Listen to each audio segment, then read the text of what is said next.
seems to me that the way that you fortify your faith in being and in life, in your own existence, isn't to try to convince yourself of the existence of a transcendent power that you could believe in the same way that you believe in a set of empirical facts. I don't think that's the right approach. I think it's a weak approach, actually. I don't think that's the right cognitive technology for that set of problems. That's more technology that you'd use if you were trying to solve a scientific problem. It's more something that needs to be embedded in action rather than in stateable belief. And the way that you fortify your faith in life is to assume the best, something like that, and then to act courageously in relationship to that. That's tantamount to expressing your faith in the highest possible good. It's tantamount to expressing your faith in God. And it's not a matter of stating, well, I believe in the existence of a transcendent deity, because in some sense, who cares what you believe? I mean, you might and all that, but that's not the issue. That's not the issue. The issue, it seems to me, is how you act. And I was thinking about this intensely when I was thinking about Nietzsche and Dostoevsky, because of course you know that Nietzsche was the philosopher who announced the death of God, right? And who was a great, great critic of Christianity, a vicious critic of institutional Christianity, in the best sense, And he announced the death of God, and he said that we'd never find enough water to wash away the blood. It wasn't a triumphant proclamation, even though it's often read that way. Nietzsche's conclusion from the death of God, the fact that our ethical systems were going to collapse when the foundation was pulled out from underneath them, he believed that human beings would have to find their own values, to create their own values. And there's a problem with that, because it doesn't seem, this is something Carl Jung was very thorough in investigating, it doesn't really look like people are capable of creating their own values, because you're not really capable of molding yourself just any old way you want to be. Like, you have a nature that you have to contend with. And so it isn't a matter of creating our own values, because we don't have that capacity. It might be a matter of rediscovering those values, which is what Jung was attempting to do. And so I think Nietzsche was actually profoundly wrong in that recommendation. I think he was psychologically wrong. Now, Dostoevsky wrote in many ways in parallel to Nietzsche and was a great influence on Nietzsche. Their lives parallel each other to a degree that's somewhat miraculous. In some sense, it's quite uncanny.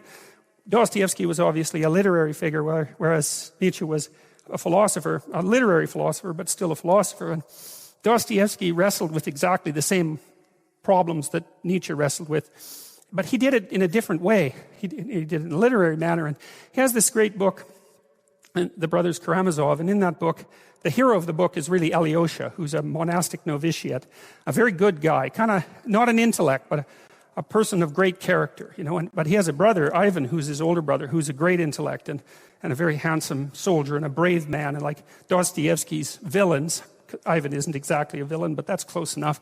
Dostoevsky makes his villains extraordinarily powerful. So if Dostoevsky's trying to work out an argument, he clothes the argument in the flesh of one of his characters. And if it's an argument he doesn't agree with, then he makes that character as strong as he possibly can, as strong and as attractive and intelligent as he possibly can, and then he lets him just have at her. And so Ivan is constantly attacking Alyosha, and from every direction trying to knock him off his perch of faith, let's say. And Alyosha can't address a single one of Ivan's criticisms. He doesn't have the intellect for it, and Ivan has a devastating intellect. It's devastating to himself as well. What happens in The Brothers Karamazov, essentially, is that Alyosha continues to act out his commitment to the good, let's say. And in that manner, he's triumphant. It doesn't matter that he loses the arguments, because the arguments aren't exactly the point. The arguments, in some sense, are a side issue, because the issue is, and this is the existential issue, the issue is not what you believe as if it's a set of facts, but how you conduct yourself in the world. You can think about what it is that you did wrong or insufficiently that led to the collapse of your plan, right? So that's the first investigation. I made some sacrifices. I attempted to bring about a particular form of the future. It didn't happen. Okay, why?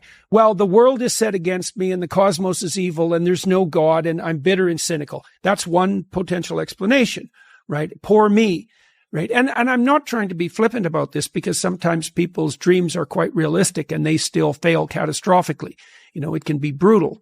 Maybe you did make a lot of good decisions and you suddenly got ill, or someone in your family did, and everything went to hell on you. It doesn't have to be because you've done something cardinally foolish that you fail. It's built into the structure of the world. But it doesn't matter. You can also retreat into yourself and you can say something like, all right, I need to retool my conception of strategy, but also potentially my conception of goal. Maybe I'm looking in the wrong place. Maybe I have to look somewhere else. And you can open yourself up to a revelation. So there's a gospel statement that's very relevant to this. So Christ tells his followers that if they knock, the door will open. If they ask, they'll receive. And if they seek, they'll find. And so it sounds magical. It sounds like the sort of thing that the new atheists would have a field day with, but that's not a wise interpretation of that saying. The proper interpretation is something more like a recognition of the way thought works. So imagine your plans didn't work out. Okay, now you sit down and you say to yourself, I'd like to know, even if the world was conspiring against me and my failure was 95% the fault of external occurrences and other people, what did I do that wasn't as good as it could have been? And where did I fail to look so that the probability of my failure was higher? Now, to ask that question, you have to want the answer. That's what it means to knock or to ask or to seek. This is no joke. It's like you have to want to know. And it's a very painful thing to do because especially if you had given it your all to the degree you were able, and you have reason to be bitter, you're going to be searching for the errors that you still made. And discovering your own errors is always extremely painful, right? Especially if they're errors that you're in love with. And so you have to be willing to strip yourself down. That's what humility means fundamentally. And then, but the advantage is, this is why it's so useful to listen to people. You might find out where you're stupid. And then you could stop being stupid. And so one of the reasons you confess your sins, let's say, is because you want to discover where you're insufficient. Now, it's painful.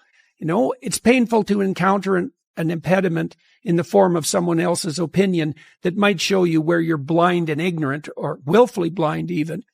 But the advantage to that is you can rectify the error. And then as you move forward, you're stronger. There's a profound idea in the ancient Vedic texts, the oldest scriptures of Hinduism, and part of the bedrock of Indian culture. The world as perceived is Maya, appearance or illusion. This means, in part, that people are blinded by their desires, as well as merely incapable of seeing things as they truly are. This is true in a sense that transcends the metaphorical. Your eyes are tools. They are there to help you get what you want. The price you pay for that utility, that specific focused direction, is blindness to everything else. This doesn't matter so much when things are going well, and we are getting what we want, although it can be a problem, even then, because getting what we currently want can blind us to higher callings. But all that ignored world presents a truly terrible problem when we're in crisis, and nothing whatsoever is turning out the way we want it to. Then there can be far too much to deal with. Happily, however, that problem contains within it the seeds of its own solution. Since you've ignored so much, there is plenty of possibility left where you have not yet looked. Imagine that you're unhappy. You're not getting what you need. Perversely, this may be because of what you want. You are blind because of what you desire. Perhaps what you really need is right in front of your eyes, but you cannot see it because of what you are currently aiming for. And that brings us to something else. The price that must be paid before you or anyone can get what they want, or better yet, what they need. Think about it this way. You look at the world in your particular, idiosyncratic manner. You use a set of tools to screen most things out and let some things in. You have spent a lot of time building those tools. They've become habitual. They're not mere abstract thoughts. They're built right into you. They orient you in the world. They're your deepest and often implicit and unconscious values. They've become part of your biological structure. They're alive. And they don't want to disappear or transform or die. But sometimes their time has come and new things need to be born. For this reason, although not only for this reason, it is necessary to let things go during the journey uphill. If things are not going well for you, well, that might be because, as the most cynical of aphorisms has it, life sucks. And then you die. Before your crisis impels you to that hideous conclusion, however, you might consider the following. Life doesn't have the problem. You do. At least that realization leaves you with some options. If your life is not going well, perhaps it is your current knowledge that is insufficient, not life itself. Perhaps your value structure needs some serious retooling. Perhaps what you want is blinding you to what else could be. Perhaps you are holding on to your desires in the present so tightly that you cannot see anything else, even what you truly need. Imagine that you are thinking enviously, I should have my boss's job. If your boss sticks to his post stubbornly and competently, thoughts like that will lead you in a state of irritation, unhappiness, and disgust. You might realize this. You think I am unhappy. However, I could be cured of this unhappiness if I could just fulfill my ambition. But then you might think further. Wait, you think, maybe I'm not unhappy because I don't have my boss's job. Maybe I'm unhappy because I can't stop wanting that job. That doesn't mean you can just simply and magically tell yourself to stop wanting that job and then listen and transform. You can't, in fact, just change yourself that easily. You have to dig deeper. You must change what you are after more profoundly. So, you might think, I don't know what to do about this stupid suffering. I can't just abandon my ambitions. That would leave me nowhere to go. But my longing for a job that I can't have isn't working. You might decide to take a different tack. You might ask instead for the revelation of a different plan, one that would fulfill your desires and gratify your ambitions in a real sense, but that would remove from your life the bitterness and resentment with which you are currently affected. You might think, I will make a different plan. I will try to want whatever it is that would make my life better, whatever that might be, and I will start working on it now. If that turns out to mean something other than chasing my boss's job, I will accept that and I will move forward. Now, you're on a whole different kind of trajectory. Before, what was right, desirable, and worthy of pursuit was something narrow and concrete. But you became stuck there, tightly jammed and unhappy. So, you let go. You make the necessary sacrifice and allow a whole new world of possibility hidden from you because of your previous ambition to reveal itself. And there's a lot there. What would your life look like if it were better? What would life itself look like? What does better even mean? You don't know. And it doesn't matter that you don't know exactly right away, because you will start to slowly see what is better. Once you have truly decided to want it, you will start to perceive what remained hidden from you by your presuppositions and preconceptions, by the previous mechanisms of your vision. You will begin to learn. This will only work, however, if you genuinely want your life to improve. You can't fool your implicit perceptual structures. Not even a bit. They aim where you point them, to retool, to take stock, to aim somewhere better. You have to think it through bottom to top. You have to scour your psyche. You have to clean the damn thing up.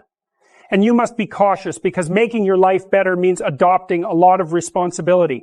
And that takes more effort and care than living stupidly in pain and remaining arrogant, deceitful, and resentful. The ultimate ideal is also the ultimate judge, because the ultimate ideal is something against which you fall far short. And that might be so painful that you can barely stand it.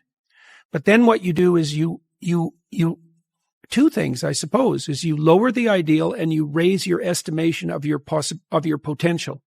And what do I mean by lower the ideal? Well, if you're comparing yourself to someone or even to a future self, and the gap is so painful that it paralyzes you, then you've created a dragon that you don't have the tools to master. And so what you have to do is you have to scale the dragon down to size. And you want to scale the dragon down to size until it's a size that you are willing to move toward, however small that is. Now, if you're here and your ideal is here and that gap is unbearable, then you reduce the gap and you reduce the gap. And you're going to have to do that anyways, because you're not going to move from where you are to perfect in one fell swoop, right? There's going to be incremental steps. So you have to fill in that hierarchy of progression with a high enough resolution representation so that you can start to move forward. And then you should be buttressed, there's another gospel comment that's very interesting. It has to do, it's called the Matthew principle. And the Matthew principle is, to those who have everything, more will be given. And from those who have nothing, everything will be taken. Now, it's brutal because it implies that reality works like this. When you're moving up, you go like this, right? And that's pretty nice. That's a lot better than this. But when you're going down, you go like that, right? It's like downhill, downhill, cliff. Okay. So you want to avoid the downhill path. Well, if the uphill path is like this, which is like exponential, let's say, or geometric, then what that means is that it doesn't matter how big the first steps you take uphill are, even if they're trivial, even if they're shameful in their size, because you're so useless, that if you're disciplined in that, you'll speed up extraordinarily rapidly. And so that's the good news, you might say, is that you can take very small steps, even ones that might be shameful in their size, and you have to admit that to yourself. But once you get the ball rolling, it doesn't roll in a linear fashion. It rolls in a geometric fashion. And this is a really good thing to know because it can take the sting out of the realization of your own stupidity. Let's return to the situation where your aim is being determined by something petty, your aforementioned envy of your boss. Because of that envy, the world you inhabit reveals itself as a place of bitterness, disappointment, and spite. Imagine that you come to notice and contemplate and reconsider your unhappiness. Further, you determine to accept responsibility for it and dare to posit that it might be something at least partly under your control. You crack open one eye for a moment and look. You ask for something better. You sacrifice your pettiness, repent of your envy, and open your heart. Instead of cursing the darkness, you let in a little light. You decide to aim for a better life instead of a better office. But you don't stop there. You realize that it's a mistake to aim for a better life if it comes at the cost of worsening someone else's. So you get creative. You decide to play a more difficult game. You decide that you want a better life in a manner that will also make the life of your family better, or the life of your family and your friends and the strangers who surround them. What about your enemies? Do you want to include them too? You bloody well don't know how to manage that. But you've read some history. You know how enmity compounds. So you start to wish even your enemies well, at least in principle, although you are by no means yet a master of such sentiments. And the direction of your sight changes. You see past the limitations that hemmed you in unknowingly. New possibilities for your life emerge, and you work toward their realization. Your life indeed improves.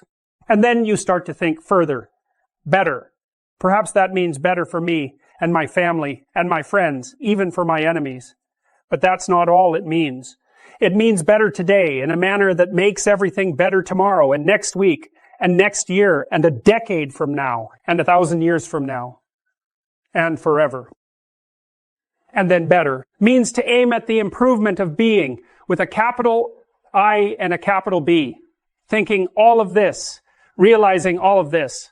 You take a risk. You decide that you will start treating Old Testament God with all his terrible and oft arbitrary seeming power as if he could also be New Testament God, even though you understand the many ways in which that is absurd. In other words, you decide to act as if existence might be justified by its goodness, if only you behaved properly. And it is that decision, that declaration of existential faith, that allows you to overcome nihilism and resentment and arrogance. It is that declaration of faith that keeps hatred of being, with all its attendant evils, at bay. And as for such faith, it is not at all the will to believe things that you know perfectly well to be false. Faith is not the childish belief in magic, that is ignorance or even willful blindness. It is instead the realization that the tragic irrationalities of life must be counterbalanced by an equally irrational commitment to the essential goodness of being. It is simultaneously the will to dare set your sights at the unachievable and to sacrifice everything, including, and most importantly, your life. You realize that you have literally nothing better to do. But how can you do all this, assuming you are foolish enough to try? You might start by not thinking, or more accurately but less trenchantly by refusing to subjugate your faith to your current rationality and its narrowness of view.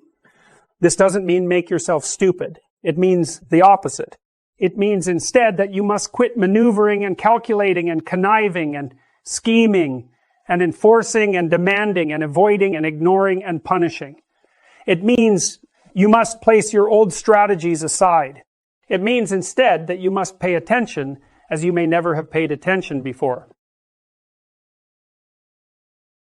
So your attention, for example, is mediated by unconscious forces. And you know that perfectly well. And this is another Freudian observation. You know, if you're sitting down to study, for example, your conscious intent is to study. But you know perfectly well that all sorts of distraction fantasies are going to enter the theater of your imagination non-stop and annoyingly. And there isn't really a lot you can do about that except maybe wait it out. You'll be sitting there reading and your attention will flicker away. You'll think about, I don't know, maybe you want to watch Jane the Virgin on Netflix or something like that. Or maybe it's time to have a peanut butter sandwich. Or you should get the dust bunnies out from underneath the bed. Or it's time to go outside and have a cigarette. Or maybe it's time for a cup of coffee. Or it's like all these subsystems in you that would like something aren't very happy just to sit there while you read this thing that you're actually bored by. And so they pop up and try to take control of your perceptions and your actions nonstop. Maybe you think, well, this is a stupid course anyways. Why do I have to read this damn paper? And what am I doing in university? And what's the point of life? It's like you can really get going if you're trying to avoid doing your homework. And then you might think, well, what is it in you that's trying to avoid? Because after all, you took the damn course and you told yourself to sit down. Why don't you listen? Well, because you're a mess. That's basically why. You haven't got control over yourself at all. And no more than I have control over this laptop. Okay, so there's the memory function of the unconscious, and there's the dissolutive function. That's an interesting one. The unconscious contains habits, once voluntary, now automatized, and dissociated elements of the personality, which may lead a parasitic existence. That's an interesting one. I would relate that more to procedural memory. You know, so what you've done is practice certain habits, whatever they might be. Let's call them bad habits. And you like those things to get under control, but you can't. So maybe when you're speaking, for example, you use like and you know, and you say a lot. And you've practiced that, so you're really good at it. And you'd like to stop it, but you don't get to because you've built that little machine right into your being, right? It's neurologically wired. And it's not under conscious control. And anything you practice becomes that. It becomes part of you, and that's another element of the unconscious, a different part. And then there's a creative part, which is that, well, you know, you're sitting around and maybe you're trying to write something, or maybe you want to produce a piece of art or a piece of music, or maybe you're just laying in bed dreaming, and you have all these weird ideas, and especially in dreams, it's like, where do those things come from? And even more strange, one of the things that's really weird about dreams, and almost impossibly weird, is that you're an observer in the dream. It's like a dream is something that happens to you. Well, you're dreaming it, theoretically, so how is it that you can be an observer? It's almost like you're watching a video game or a movie, but you're producing it, at least in principle, although the psychoanalysts would say, well, no, not exactly. Your ego isn't producing it. Your unconscious is producing it. It's a different thing. It's a different thing. And of course, Jung would say, well, it's deeper than that. The collective unconscious might be producing it. It's in some sense, it isn't you exactly, or it isn't the you that you think of when you think of you. And that's the ego from the Freudian perspective, the you that you identify with. That's the ego. And outside of that is the unconscious. The id, that's more the place of impulses. And you could think about those as the biological subsystems that can derail your thinking, right? And that govern things like hunger and sex and aggression and your basic instincts is another way of putting it. And it's a reasonable way of thinking about it because these are subsystems that you share with animals. You share them certainly with mammals. You share most of them with reptiles. You share a lot of them with amphibians, and even going all the way down to crustaceans. There's commonality, for example, in the dominance hierarchy circuits. And so these are very, very old things. And the idea that you're in control of them is, well, you're not exactly in control of them. And I would say the less integrated you are, the less you're in control of them. And the more they're in control of you. And that can get really out of hand, you know. like with people who have obsessive compulsive disorder, for example, which seems to be, I would say, the dissolutive elements in some sense of the unconscious, the way that it's portrayed here. Poor people with obsessive compulsive disorder, they can spend half their time doing things that they can't really control, and they have very strong impulses to do them, and it's very hard on them to block them. They'll almost panic if those things are blocked. And then you have people with Tourette's syndrome, that they'll be doing all sorts of weird dances and spouting off obscenities and imitating people without being able to control it. And sometimes a little bit of antipsychotic medication can dampen that down, but it's as if there are these autonomous semi-spirits inside of them that grip control over their behavior and make them do things. And you find that to some degree in your own life, because maybe you've become very attracted to someone, even maybe you don't want to be attracted to the person, and then you find yourself, texting them when you know perfectly well that you should be going to bed, and you're in a grip of something, and you can't control it, and that's all part of the unconscious. You need a family, you need friends. Like, you don't need to have all these things, but you better have most of them. Family, friends, career, educational goals, plans for, time outside of work, attention to your mental and physical health, etc. That's what life is about. And if you don't have any of those things, well, then all you've got left is misery and suffering. So that's a bad deal for you. So, number one, specify your damn goals, because how are you going to hit something if you don't know what it is? That isn't going to happen. And often people won't specify their goals too, because they don't like to specify conditions for failure. So if you keep yourself all vague and foggy, which is real easy, because that's just a matter of not doing as well, then you don't know when you fail. And people might say, well, I really don't want to know when I fail, because that's painful. So I'll keep myself blind about when I fail. That's fine, except you'll fail all the time then. You just won't know it until you've failed so badly that you're done. And that can easily happen by the time you're 40. So I would recommend that you don't let that happen. So that's willful blindness, right? You could have known, but you chose not to. Okay, so once you get your goal structure set up, you think, okay, if I could have this life, it looks like that might be worth living, despite the fact that it's going to be, anxiety provoking and threatening, and there's going to be some suffering and loss involved and all of that. Obviously, the goal is to have a vision for your life such that, all things considered, that justifies your effort. Okay, so then what do? Well, then you turn down to the micro routines. It's like, okay, well, this is what I'm aiming for. How does that instantiate itself day to day, week to week, month to month? And that's where something like a schedule can be unbelievably useful. Google Calendar. It's like, make a damn schedule and stick to it. Okay, so what's the rule with a schedule? It's not a bloody prison. That's the first thing that people do wrong. They say, well, I don't like to follow a schedule. It's like, well, what kind of schedule are you setting up? Well, I have to do this, then I have to do this, then I have to do this, and then I just go play video games, because who wants to do all these things that I have to do? It's like, wrong. Set the damn schedule up so that you have the day you want.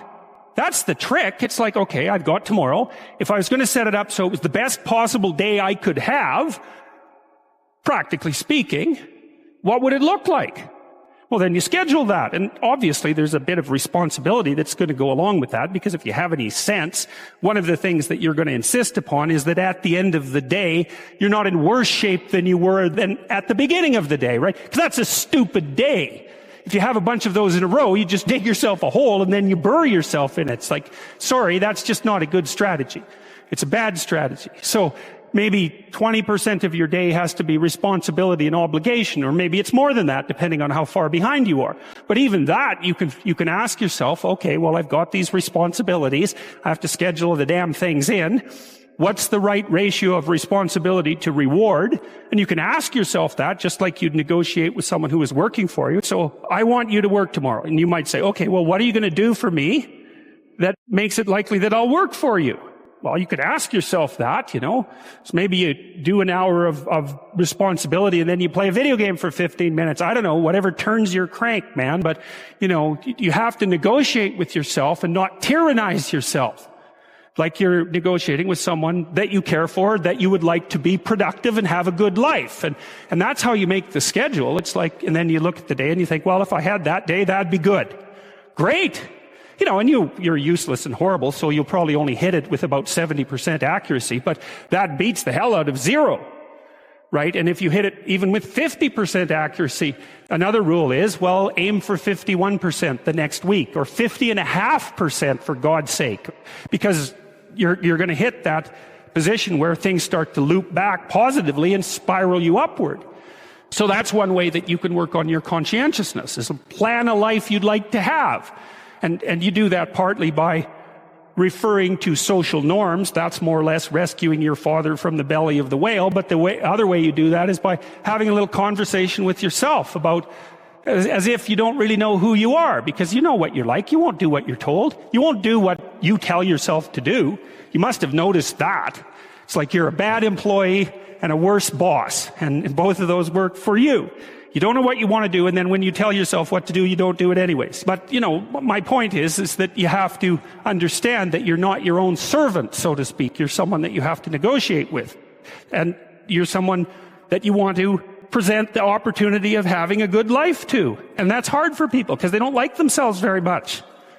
They're always like cracking the whip and then procrastinating, and cracking the whip and then procrastinating. And it's like, God, it's so boring and such a pathetic way of spending your time. And you know what that's like, because you probably waste like 6 hours a day. What you do now is going to multiply its effects in the future. And you need to know what your damn time is worth. One of the things you should be asking yourself is, when you spend an hour, was that, what if I paid someone $50 to have had that hour? And if the answer is no, it's like, maybe you should do something else with your time. And it depends on whether or not you think that your time's worthwhile. But the funny thing about not assuming that is, if you assume your time isn't worthwhile, what happens is you don't just sit around sort of randomly in a state of responsibilityless bliss. What you do is you suffer existentially. And so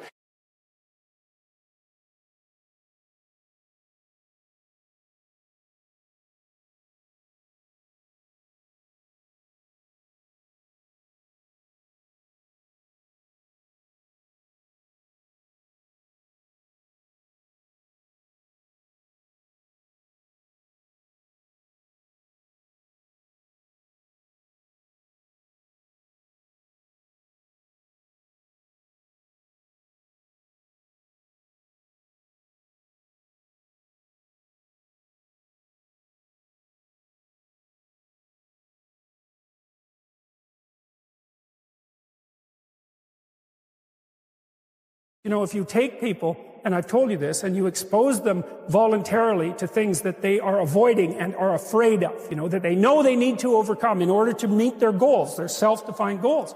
If you can teach people to stand up in the face of the things they're afraid of, they get stronger. And you don't know what the upper limits to that are, because you might ask yourself, if for 10 years, if you didn't avoid doing what you knew you needed to do, by your own definitions, right, within the value structure that you've created, to the degree that you've done that, what would you be like? Well, there are remarkable people who come into the world from time to time, and there are people who do find out over decades-long periods what they could be like if they were who they were, if they spoke their being forward. And they get stronger and stronger and stronger, and we don't know the limits to that. We do not know the limits to that. And so you could say, in part, perhaps the reason that you're suffering unbearably can be left at your feet, because you're not everything you could be, and you know it.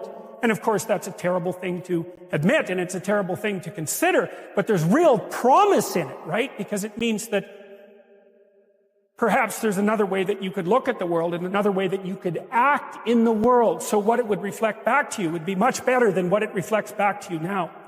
And then the second part of that is, imagine that many people did that, because we've done a lot as human beings. We've done a lot of remarkable things. For example, about 250,000 people will be lifted out of abject poverty, and about 300,000 people attached to the electrical power grid. We're lifting people out of poverty collectively at a faster rate that's ever occurred in the history of humankind by a huge margin. And that's been going on unbelievably quickly since the year 2000. The UN had planned to have poverty between 2000 and 2015, and it was accomplished by 2013. So there's inequality developing in many places, and you hear lots of political agitation about that. But overall, the tide is lifting everyone up, and that's a great thing. And we have no idea how fast we can multiply that if people got their act together and really aimed at it. Because, my experience is with people that we're probably running at about 51% of our capacity. I often ask undergraduates, how many hours a day you waste or how many hours a week you waste. And the classic answer is something like 4 to 6 hours a day. You know, inefficient studying, watching things on YouTube that not only do you not want to watch, that you don't even care about, that make you feel horrible about watching after you're done. That's probably 4 hours right there. You know, you think, well, that's 25 hours a week. It's 100 hours a month. That's 2.5 full work weeks. It's half a year of work weeks per year. And if your time is worth $20 an hour, which is a radical underestimate, it's probably more like 50 if you think about it in terms of deferred wages. If you're wasting 20 hours a week, you're wasting $50,000 a year. And you are doing that right now. And because you're young, wasting $50,000 a year is a way bigger catastrophe than it would be for me to waste it, because I'm not going to last nearly as long. And so if your life isn't everything it could be, you could ask yourself, well, what would happen if you just stopped wasting the opportunities that are in front of you? You'd be, who knows how much more efficient? 10 times more efficient. 20 times more efficient. That's the Pareto distribution. You have no idea how efficient people get. It's off the charts. Well, and if we all got our act together collectively and stopped making things worse, because that's another thing people do all the time, not only do they not do what they should to make things better, they actively attempt to make things worse because they're spiteful or resentful or arrogant or deceitful or homicidal or genocidal or all of those things all bundled together in an absolutely pathological package. If people stopped really, really trying just to make things worse, we have no idea how much better they would get just because of that. So there's this weird dynamic that's part of the existential system of ideas between human vulnerability, social judgment, both of which are major causes of suffering, and the failure of individuals to adopt the responsibility that they know they should adopt. And that's the thing that's interesting too, is that people have a conscience. And you know what the conscience is. It's this feeling or voice you have in your head just before you do something that you know is stupid, telling you that probably you shouldn't do that stupid thing. You don't have to listen to it, strangely enough. But you go ahead and do it anyways, and then, of course, exactly what the conscience told you was going to happen inevitably happens, so that you feel even stupider about it than you would if it happened by accident. Because you know, I knew this was going to happen, I got a warning it was going to happen, and I went and did it anyways. And the funny thing, too, is that conscience operates within people, and we really don't understand what the hell that is. So you might say, well, what would happen if you abided by your conscience for 5 years or for 10 years? What sort of position might you be in? What sort of family might you have? What sort of relationship might you be able to forge? And you can be bloody sure that a relationship that's forged on the basis of who you actually are is going to be a lot stronger and more welcome than one that's forged on the basis of who you aren't. Now, of course, that means that the person you're with has to deal with the full force of you in all your ability and your catastrophe, and that's a very, very difficult thing to negotiate. But if you do negotiate it, well, at least you have somewhere solid to stand, and you have somewhere to live. You have a real life, and it's a great basis upon which to bring children into the world, for example, because you can have an actual relationship with them instead of torturing them half to death, which is what happens in a tremendously large minority of cases. Well, it's more than that, too, because, and this is what I'll close with, and this is why I wanted to introduce Solzhenitsyn's writings to you. You see, because it isn't merely that your fate depends on whether or not you get your act together and to what degree you decide that you're going to live out your own genuine being. It isn't only your fate. It's the fate of everyone that you're networked with. And so, you know, you think, well, there's 9 billion, 7 billion people in the world. We're going to peak at about 9 billion, by the way, and then it'll decline rapidly. But 7 billion people in the world, and who are you? You're just one little dust mote among that 7 billion. And so it really doesn't matter what you do or don't do, but that's simply not the case. It's the wrong model, because you're at the center of a network. You're a node in a network. Of course, that's even more true now that we have social media. You'll know 1,000 people, at least, over the course of your life. And they'll know 1,000 people each, and that puts you one person away from 1 million, and 2 persons away from 1 billion. And so that's how you're connected. And the things you do, they're like dropping a stone in a pond. The ripples move outward, and they affect things in ways that you can't fully comprehend. And it means that the things that you do and that you don't do are far more important than you think. And so if you act that way, of course, the terror of realizing that is that it actually starts to matter what you do. And you might say, well, that's better than living a meaningless existence. It's better for it to matter. But I mean, if you really asked yourself, would you be so sure if you had the choice? I can live with no responsibility whatsoever. The price I pay is that nothing matters. Or I can reverse it and everything matters. But I have to take the responsibility that's associated with that. It's not so obvious to me that people would take the meaningful path. You know, when you say, well, nihilists suffer dreadfully because there's no meaning in their life and they still suffer. Yeah, but the advantage is they have no responsibility. So that's the payoff, and I actually think that's the motivation. Say, well, I can't help being nihilistic. All my belief systems have collapsed. It's like, yeah, maybe. Maybe you've just allowed them to collapse because it's a hell of a lot easier than acting them out. And the price you pay is some meaningless suffering, but you can always whine about that and people will feel sorry for you, and you have the option of taking the pathway of the martyr, so that's a pretty good deal, all things considered, especially when the alternative is to bear your burden properly and to live forthrightly in the world. Well, what Solzhenitsyn figured out, and so many people in the 20th century, it's not just him, even though he's the best example, is that if you live a pathological life, you pathologize your society. And if enough people do that, then it's hell. Really. Really. And you can read the Gulag Archipelago if you have the fortitude to do that, and you'll see exactly what hell is like. And then you can decide if that's a place you'd like to visit, or even more importantly, if it's a place you'd like to visit and take all your family and friends. Because that's what happened in the 20th century.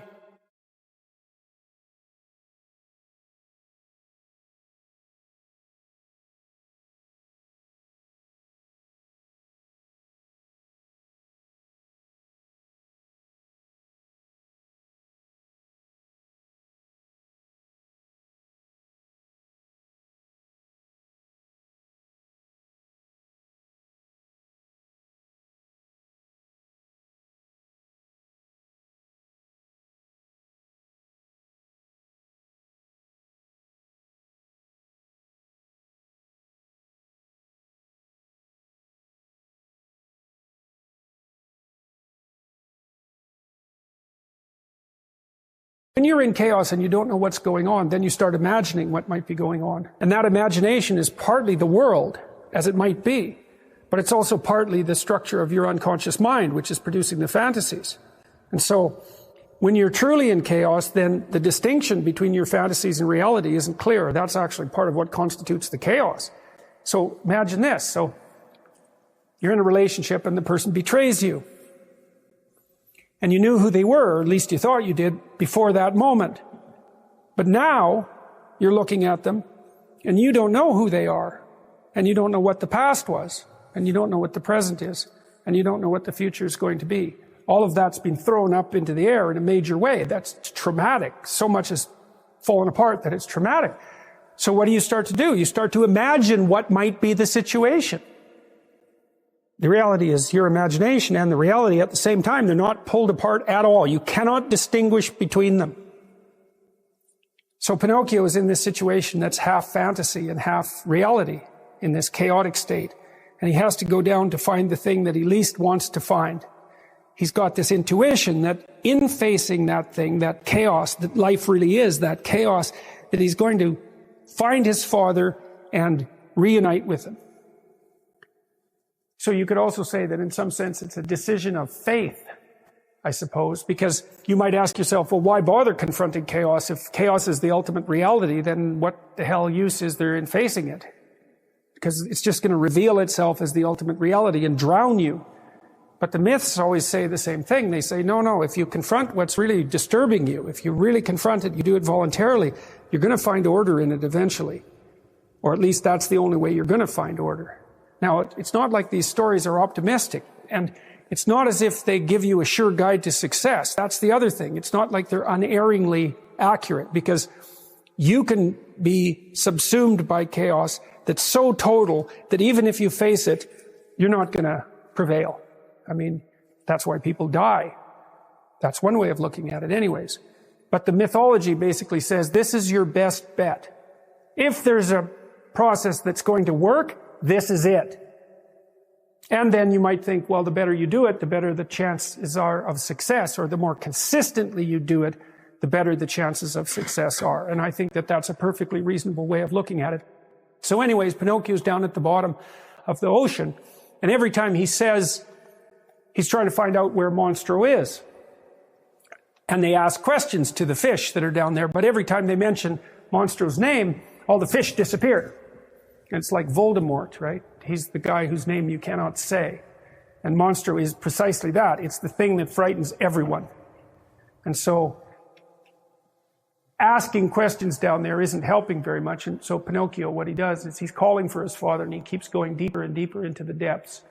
And there's a scene where the darkness of the ocean turns into an even more profound darkness, and that's what Pinocchio disappears into.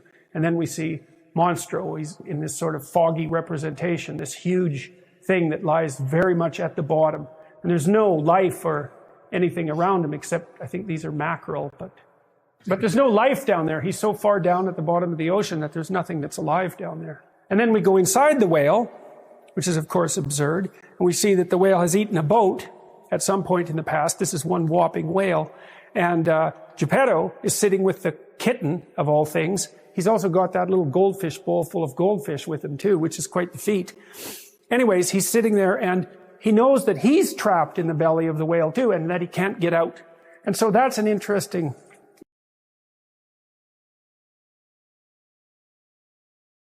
issue. It's because not only is Pinocchio lacking his father, which isn't a good thing, but the father is lacking the son. And there's some indication that the father can't get out of the whale without the son. And so it's like the possibility for order is down there in this chaotic state, but unless there's an active agent to go seek it out, it's not animated enough to get out by itself. You know, and you could say, well, there's wisdom in the libraries, but without you going in there and gathering it and embodying it, all it does is sit there in potential, in all of that implicit form. That's a good way of thinking about it. So anyways, Geppetto is pretty hopeless because he can't figure out any way of getting out of the whale, and he's also starving. He's starving in the belly of the whale. And here's a way of thinking about that. Geppetto's a good guy, but he's old. And that means his way of doing things is no longer fruitful. That's why he's starving.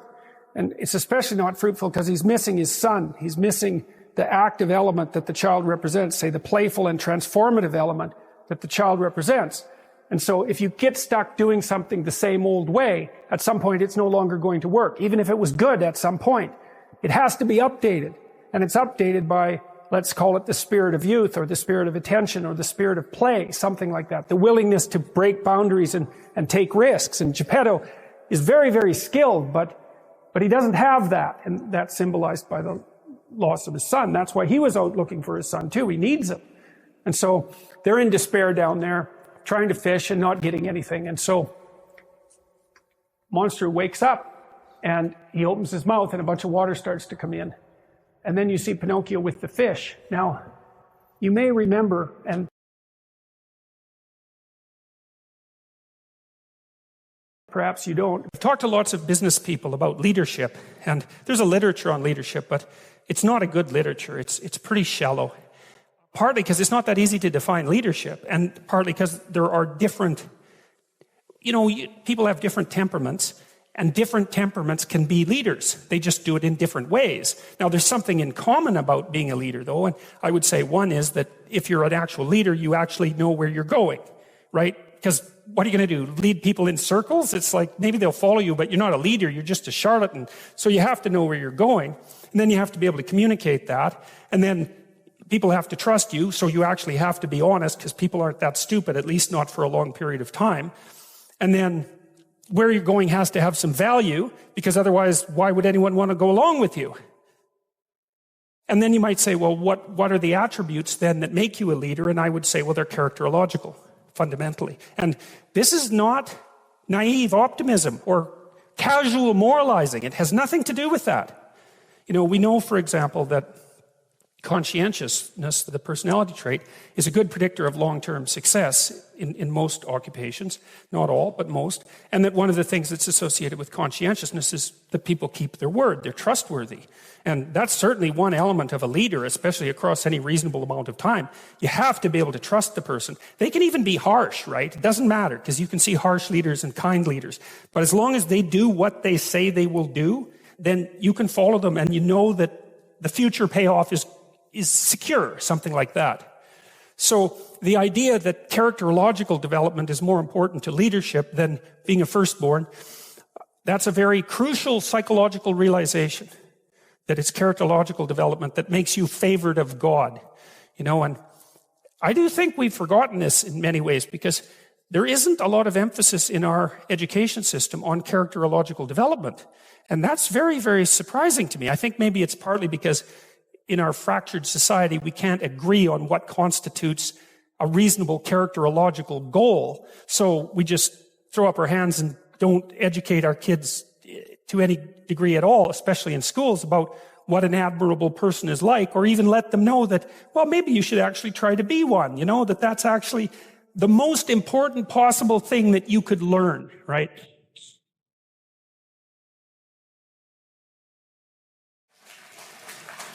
So, and I also think, and I think this is laid out very thoroughly in the biblical stories as well, is that if there are enough people who are admirable, then things work. And if there aren't, then things are terrible. You get wiped out. You remember when Abraham is bargaining with God with regards to Sodom and Gomorrah, he asks God to save the city if there's like 40 admirable people, right? Respectable. But let's say admirable, right? I don't want to say good, because good is being corrupted in some sense by casual usage. I mean admirable, noble people, right? I think Abraham bargains God down to like 10. If there's 10 of them in the city won't be destroyed. And that's not very many in a city. So there's an interesting idea there, which is that there doesn't have to be that many people in a group who have their act together. But 0 is the wrong number. And if it's 0, then we're seriously in trouble. And I think that goes along with the idea of the Pareto principle in economics too, which is that it's a small minority of people who do most of the productive work in any given domain. So a small number of properly behaving people might have enough of an impact to keep everything moving, and that might actually be true, but it can't fall below some crucial level. And I do think that we're in some danger of allowing it to fall below some crucial level, because our society seems to be at war in some ways against the idea of the individual and individual character per se. And I think that's absolutely catastrophic. That's part of the reason that I'm doing these biblical lectures. I think that I've known for a long time that the moral presuppositions of a culture are instantiated in its stories. They're not instantiated in its explicit philosophy. There might be a layer of explicit philosophy, and of course there is in the West, and a layer of explicit law, but underneath that there are stories. And there isn't anything under the stories except maybe behavior. That's so implicit, it doesn't even actually count. It's not a cognitive operation. And so these are the stories that are underneath our culture. So there better be something to them. That's what we hope. But more importantly, maybe we shouldn't toss them away without knowing what they mean, because if we toss them away, then we are throwing everything that we depend on away, as far as I can tell, and we will pay for it. We'll pay for it individually because we'll be weak. Because if you're not firm in your convictions, then someone else who's firm in their convictions, you're their puppet, like instantly. And then you're also the puppet of your own doubts, right? Because unless you have convictions, you're going to generate doubts like mad, because everyone does. And then the doubts will win, and you'll be paralyzed, because there'll be 50% of you moving forward and 50% of you frozen stiff, and that'll be enough just to lodge you in place.